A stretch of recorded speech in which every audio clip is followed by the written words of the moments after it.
Dua, tiga. 1,2 M. Cela nggak kelihatan jadi hijau. Ketika dada.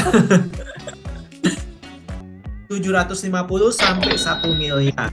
Jadi maksimalnya 1 miliar. Jadi lumayan dengan air terjun buatan ini harganya di bawah 1 miliar. Ya. Jadi Cela yang pemenangnya kali ini. Kita beralih ke segmen kedua, ke bagian kedua. Sekarang kafe. Jadi ini renovasi. Oke.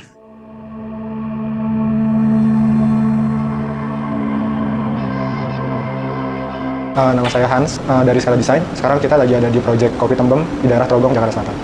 Untuk Kopi Tembem ini kurang lebih di luas lahan itu di sekitar 90 sampai 100 meter persegi. Ini ada bertempat di sebuah kos-kosan sebenarnya, yang berada di bagian tempat parkirnya sebagai restoran. Untuk gayanya sendiri, sebenarnya kafe ini masuk ke dalam modern kontemporer. Jadi kita memadukan beberapa gaya yang lagi kekinian sekarang dengan memadukan beberapa material dan warna-warna yang cukup menonjol dari biru hingga pink.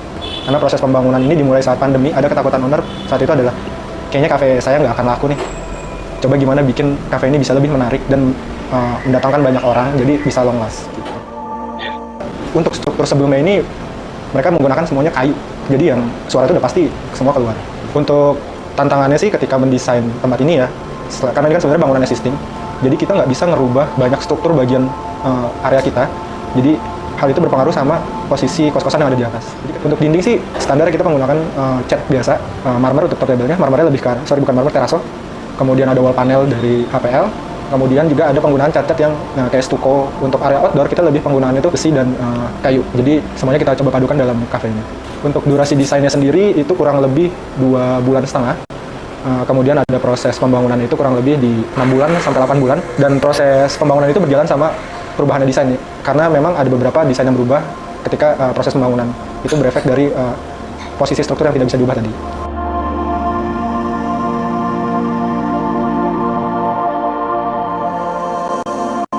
Oke.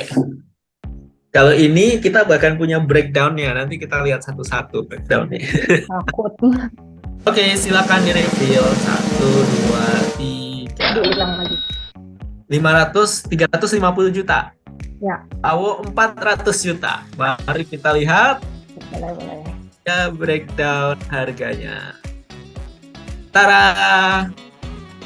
464 juta.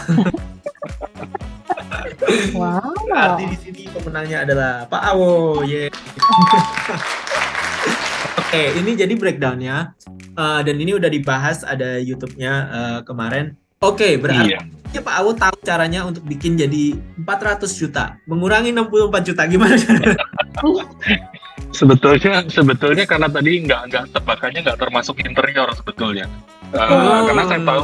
Karena saya tahu interior itu dari beberapa pengalaman ya, bahwa ternyata interior itu tidak murah gitu ya. Beberapa proyek terakhir itu malah nilainya hampir sama dengan meter square arsitektur bahkan sebetulnya gitu. Tapi saya lihat sebetulnya tadi beberapa custom furniture-nya sih bukan dari satu material yang mungkin pekerjaannya cukup rumit ya. Saya rasa ada beberapa pekerjaan besi dan segala macam yang mungkin nilainya sekitar 200 ribuan gitu kalau bicara per meter gitu ya, kalau pekerjaan besinya gitu. Terus kemudian kalau kayunya saya lihat juga bukan kayu yang jati gitu, bahkan beberapa mungkin cukup dengan plywood yang cukup tebal gitu. Jadi sempat terprovokasi sih tadi ngelihat ada baja WF itu, walaupun mungkin jumlahnya nggak terlalu besar. Mostly sebenarnya pakai holo 4x6 kalau tebakan saya ini.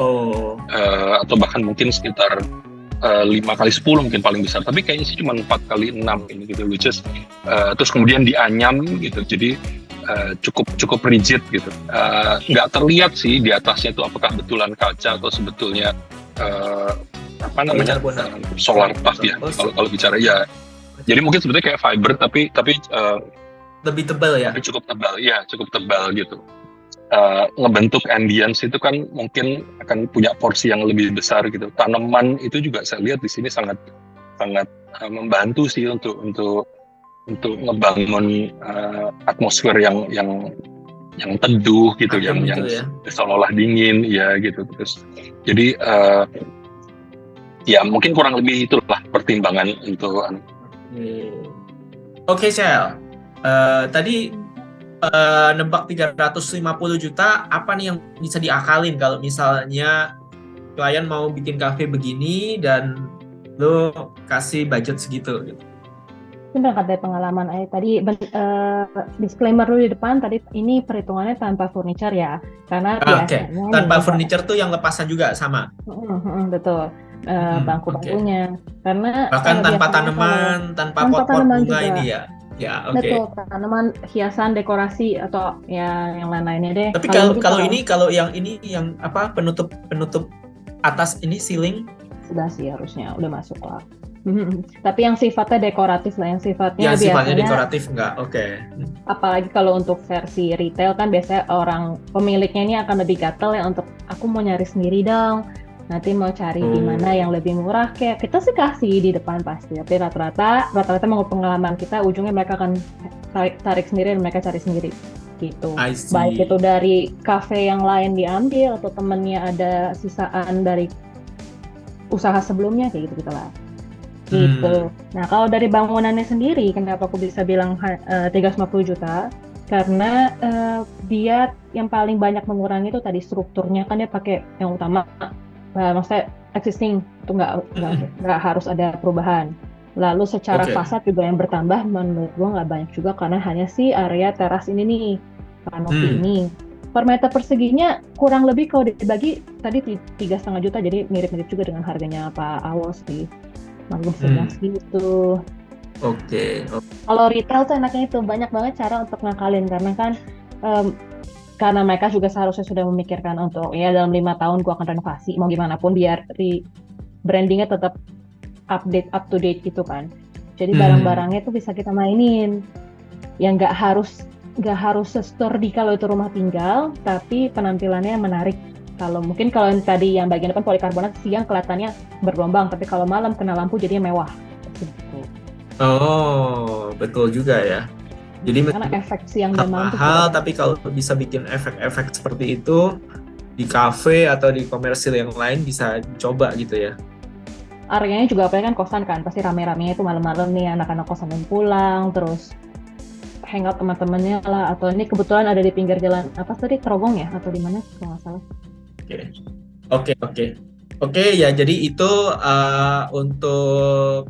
untuk project yang kedua, teman-teman kalau pengen nanya-nanya lebih lanjut lagi sama Cella, Samitra Yasa itu konsultan design and build, jadi desain doang bisa, bangun doang bisa, atau desain dan bangun juga bisa. Sementara Pak Awo itu di Monochroma Architect, memang konsultan arsitektur.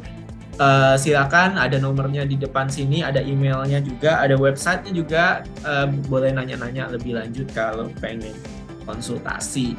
Iya, tebakan interiornya sih saya tadi perkirakan segitu 50-60. Tapi bayangan saya di bangunannya masih di 770-an.